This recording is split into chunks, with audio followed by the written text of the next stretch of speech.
최근 국내 증시를 보면 코스피 6천 달성 이후 변동성이 굉장히 큽니다. 하지만 그럼에도 코스닥은 여전히 1000스닥을 유지해주고 있는 상황인데요. 자, 얼마 전에는 코스닥을 기반으로 한 액티브 ETF까지 출시가 됐습니다. 그러면서 코스닥 시장에 대한 관심도도 높아지고 있는데, 자, 앞으로는 코스닥 시장을 어떻게 좀 바라봐야 되는지 오늘도 문희로 작가님과 함께 자세한 이야기 나눠보겠습니다. 작가님 안녕하세요. 안녕하세요. 저희 지난 시간에는 어지러운 변동성 장세에서 우리가 어떻게 내 계좌를 지킬 수 있을지 이야기를 나눠봤다면, 오늘은 좀 코스닥 쪽 이야기를 해볼까 봐요. 코스피는 6천선을 찍고 5천선으로 다시 떨어졌습니다. 하지만 코스닥은 여전히 그래도 1000스닥을 지켜주고 있는데, 코스닥 시장 어떻게 보시는지 궁금해요. 코스닥 시장은 이제 유망주들이죠. 저는 이제 축구를 좋아하는데 1부 리그에 가기 직전에 어떤 그 유망주들의, 그렇다고 2부 리그라고 하기에는 좀 폄하하는 것 같고요. 어쨌든 그 중간 정도일 텐데, 어쨌든 코스닥은 이제 정책 지원 기대감이 있습니다. 사실 대통령이 이 정도로 밀어주면 사실 무조건 간다고 볼 수가 있는데, 코스피는 일단 달성을 했죠. 코스닥은 3000스닥. 3000스닥. 네, 공개를 했는데, 지금 뭐 우리나라 기업들의 어떤 그 경쟁력을 보면 충분히 가능하지 않을까. 그리고 어떤 대통령이 지금까지는 공약을 지켰기 때문에 자본 이동의 신호도 확실히 보이고요. 그동안 이제 대형주나 코스피 위주의 급등에 우리가 이런 말 쓰잖아요. 주식시장을 인격화하는 건데, 피로감. 네, 피로하다. 너무 달렸더니 좀 피곤하다. 이럴 때는 이제 중소형 성장주로 좀 머니무브가 가죠. 우리가 심리적으로 그렇고, 이거는 좀 모호한데 포트폴리오 전략으로 보면 너무 단순합니다.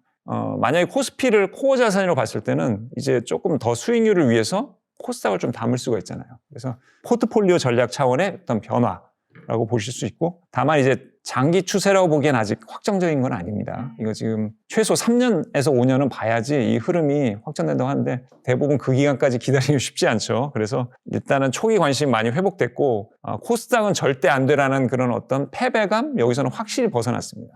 그리고 우리나라 시장이 이렇게 이원화되어 있는 것도 어쨌든 그동안에는 코스닥에 있지 않고 코스피로 이사가기 위한 안간힘이었어요. 이전 상장. 네. 조금 잘 나간다 싶으면 이미 코스피로 와 있어서 이거 코스닥 아니었어? 이런 경우도 많았고요. 그러나 지금은 코스닥에 있어도 눈에 띌 수가 있습니다. 왜냐하면 관련 ETF 시장이 커지면서 유망주들을 픽하잖아요.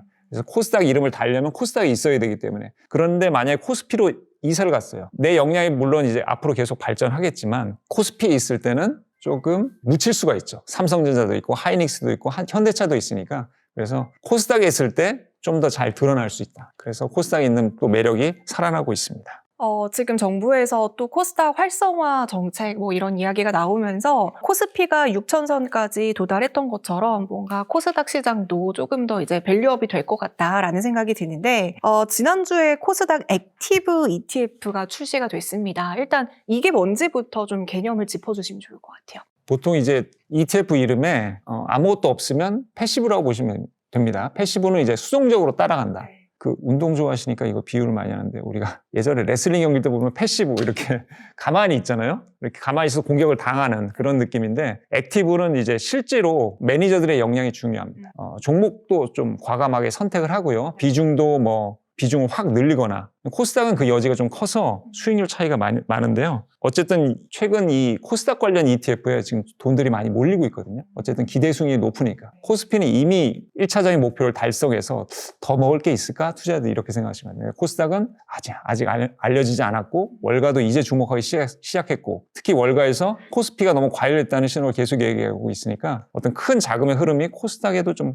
갈 수가 있는 상황인 거죠. 그래서 이 액티브는 종목 선정, 비중 선정에 자율권을 얻습니다. 그래서 수익률 차이가 많이 벌어지는데, 코스피 액티브보다 더 좋은 점은 코스닥은 종목 수가 많아요. 약 1800개가 넘습니다. 절반 이상이네요. 네. 그 중에서 코스닥의 대표 지수라고 해도 코스닥 150인데 굉장히 여력이 많죠. 그래서 이런 액티브 매니저들은 종목 많은 거에서 했을 때 더 수익률 차이가 많이 벌어지고요. 코스피는 사실 그나물의 그 밥인 경우도 있습니다. 그렇죠. 핵심 기업 200개에서 그 비중을 뭐 왔다 갔다 하니 그게 수익률에 큰 영향을 미치지 않을 때도 있어요. 그런데 이 코스닥은 패시브보다 액티브 전략이 더 맞습니다. 일단 종목 수가 많고요. 그 다음에 미래 실적 추정이 조금 애매모호해서 정말 텐베거가 속출할 수 있는 그런 바이오 기업들이 비중이 압도적으로 높습니다. 어쨌든 이 액티브 ETF가 아직 초기라 조금 뭐 직접적인 비교는 불가능하지만 성과 차이가 크게 나타나고 있다. 그래서 일단은 코스닥은 바이오 중심 회사들의 묶음이에요. ETF 차원에서 보면 코스피는 IT 중심입니다. 그래서 비중 1위가 IT. IT는 비교적 실적 추정이 쉬워요. 물론 이거 애널리스트한테 좀 신뢰되는 얘기일 수 있지만 그래도 쌓아놓은 역사가 있고 향후에 어떤 시장 크기가 있기 때문에 실적 추정이 쉽습니다. 사이클이 또 있어요. 네, 사이클이 있죠. 그렇죠. IT 사이클이. 근데 바이오는 쉽지 않습니다. 맞아요. 네. 심지어 그 바이오의 임원들도 자기 회사의 실적이 어떻게 될지 모르고 주가도 모릅니다.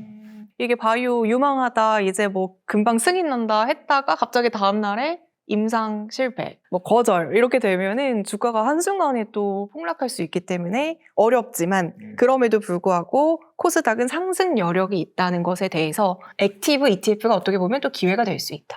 그렇죠. 여지가 많고 룸이 많다. 이렇게 표현할 수도 있겠네요. 그럼 지금 코스닥 액티브 ETF가 삼성 자산운용이랑 타임폴리오 여기 두 개 운용사에서 출시가 됐어요. 어쨌든 액티브다 보니까 담은 종목, 뭐 비중 다 달랐겠죠. 첫날 출시가 되고 네. 승자는 누구였습니까? 이게 삼성이 압도적으로 이긴 걸로 나오죠. 네. 네, 그래서 삼성 자산운용이고 타임폴리오인데 저 삼성이 좀 더 공격적인 공격수를 많이 담은 거고요. 타임폴리오는 상대적으로 좀 안정적인 대형 성장주입니다. 그래서 뭐 압도적으로 이겼다는 뜻이 이제 주가 수익률도 이겼지만 돈도 많이 이쪽으로 몰렸어요. 네, 그래서 수급도 이쪽으로 네. 몰렸군요. 이게 좀 모호한데 그러면 한번 종목을 한번 볼까요? 삼자, 우리가 삼자라고 삼성자산운용을 삼자라고 약칭으로 하는데 탑5 종목이 성호전자, 큐리언트, HVM, 파두, 성호하이텍 이렇게 돼 있습니다. 이게 사실은 코스닥 투자를 많이 하신 분들한테는 익숙할 수 있지만 조금 낯설어요. 이 뜻은 뭐냐면 조금 아직 극지 않은 복권 느낌? 약간 그런 느낌이고 큐리언트는 저는 처음 들어봐요. 큐리언트 그렇죠. 근데 타임폴리오 거, 타임 코스닥 액티브 요걸 보시면 일단 에코프로 잘 알죠? 1등. 2차 삼천단 제약도 유명하죠. 네, 바이오는 에코프로 BM.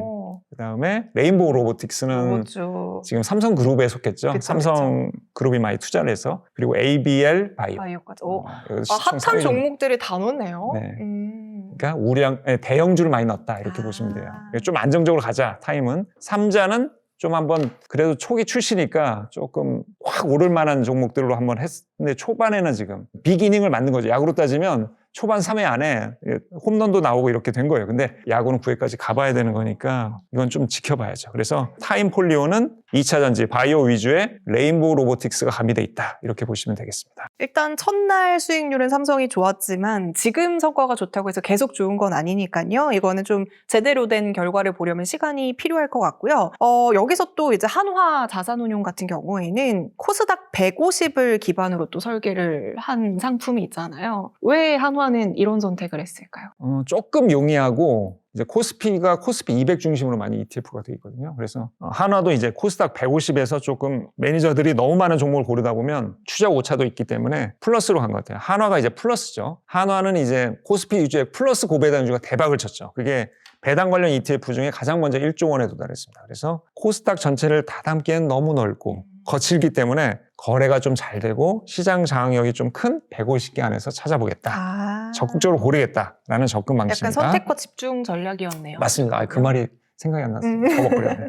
코스닥 시장에서 실제로 시장 방향을 크게 정하는 종목 상당수가 이미 코스닥 150 안에 들어가 있습니다. 그래서 코스닥 내 머니무브로 인해 중소형주가 급등 시 다만 이제 150개 안에 있는 종목들이 오히려 액티브 전략에서 분리할 수는 있습니다. 왜냐하면 원래 모집단은 1,800개가 넘잖아요. 그래서 이거는 코스닥 상위주, 코스닥 내에서 좀 대형주들이 잘 갈 때 괜찮을 수 있지만 좀 분산이 되고 시장이 조금 군웅할 것이되 뭐 종목끼리 막 할 때는 오히려 좀 불리할 수가 있다는 걸 좀 아셔야겠습니다. 네. 뭐 어쨌든 그러면 삼성 자산운용을 선택하던 타임폴리오를 선택하던 한화 자산운용을 선택하던 이건 투자자의 성향에 따라 또 다양한 선택지가 될 수 있을 것 같습니다. 우리가 이런 ETF들을 선택할 때 운용 보수도 되게 또 많이 따져보시는 분들이 있어요. 물론 뭐 미미하다 이런 분들도 있지만 그런 운용 보수의 차이도 나중에는 좀 이게 격차가 벌어지게 될까요? 이게 수익률도 아까 제가 말씀드린 CAGR이 이제 복리 기준이거든요. 근데 연간 수수료 떼는 수수료도 복리로 불어나니까 지금 당장 1억 원 투자 시 1년에는 그래도 20만 원의 차이 납니다. 이 0.2%포인트가 차이가. 근데 5년이면요, 100만 원까지 차이가 나고요. 10년 됐을 때는 220만 원 최대, 20년 되면 500만 원 차이 납니다. 그래서 이거는 무시할 게 아니죠. 수익률만큼이나 복리로 불어나기 때문에 당연히 중시하시되, 그러나 이거보다 더 중요한 건 뭐다? 결국 종목이랑 그 ETF 운영 철학이에요.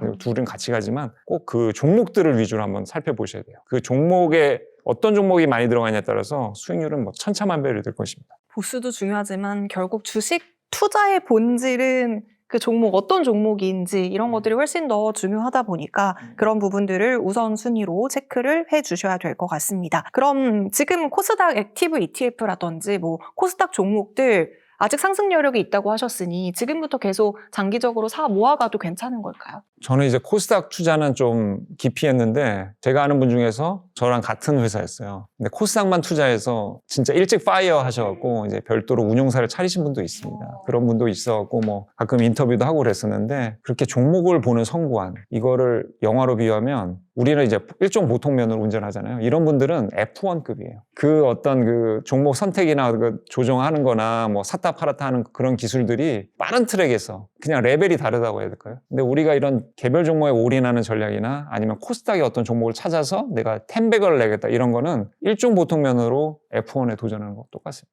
브래드 피트도 그렇게 오랫동안 연습했지만 F1이 아니라 실제 영화에서 F2를 냈대요. F1이 가장 미세해서 조작하기가 힘들고요. F2가 그 다음인데 어쨌든 그런 상황이니까, 저는 만약에 코스닥 비중을 놓고 싶으면 지금 말씀드린 종목 저는 다 살 것 같아요. 불안하니까. 그 세 개를 다 하면 어떤 코스닥 전체를 살 수가 있거든요. 가깝게. 코스닥 전체를 다 살 수는 없기 때문에 이 타임폴리오 3자랑 하나, 이 그 투자 운용 철학이 다 달라요. 하나는 대형 성장주 위주고 하나는 조금 중소형, 그리고 플러스 하나 쪽은 오히려 150 안에서만 찾은 거니까 더 이게 안정적으로 가는 전략이거든요. 그래서 어떤 종목의 올인보다는 ETF로 계속 분산해서 많은 돈을 투자하셔야지 장기적으로 좀 마음 편하게 되지 않을까 생각됩니다. 어떻게 보면은 지금 말씀해 주시는 방법이 변동성이 큰 코스닥 시장에서는 되게 또 리스크를 줄일 수 있는 투자 방법이 되지 않을까 싶습니다. 마지막으로 또 한 말씀 해주시죠. 코스닥은 위험자산입니다. 그리고 심지어 그 회사에 다니는 임원들도 우리 회사, 즉 바이오 회사들이 어떻게 될지 모르겠어요. 코스닥은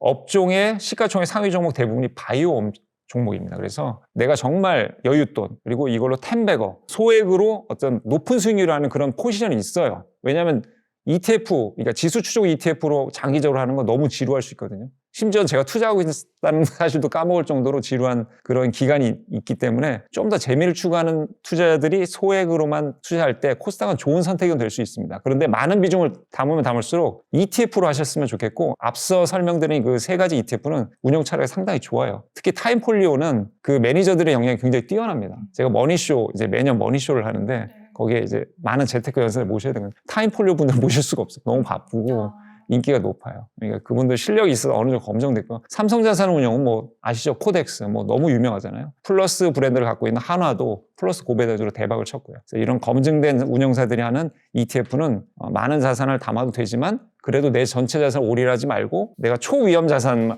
투자한다는 느낌으로 하셔야 됩니다. 정말 코스닥은 변동성이 큰 시장인 만큼 위험도 있지만 또 한편으로는 종목 선택에 따라서 기회가 큰 시장이기도 합니다. 액티브 ETF처럼 운용 전략을 활용한 여러 가지 투자 방식이 등장하면서 투자자 입장에서도 또 코스닥 시장을 바라보는 접근법이 이번 기회에 좀 달라지지 않을까 싶습니다. 문희로 작가님과 함께했습니다. 오늘 말씀 감사합니다.